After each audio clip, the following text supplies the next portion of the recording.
Hello everyone, welcome back to another video. In this video guys, I'm going to show you how to fix if your FaceTime is not working.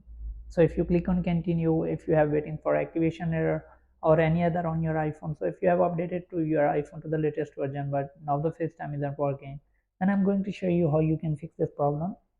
So let's fix this issue without wasting any time. Before we start the video, hit the like button and subscribe to the channel for more upcoming videos.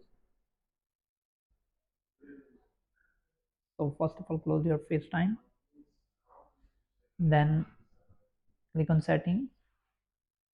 Now click on FaceTime. Now turn off the FaceTime once, then turn it on again. And also you can use your Apple ID. So click on sign in, use your Apple ID. So once it's done, go back.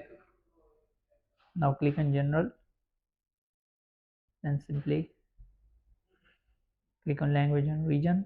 Now make sure that you change the region where are you living right now. So once you're done, go back and click on transfer and reset iPhone. Click on reset all settings. Enter your iPhone passcode. You won't lose any of your data, but it will fix your problem. So once you have done this, go back and see if the FaceTime is working. So as you can see now the FaceTime is working. But if you are still facing the problem, click on settings,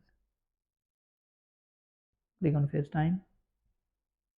Now choose just email address only, remove the number. So once you have done this,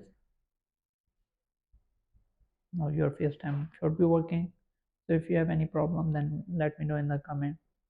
Thanks for watching.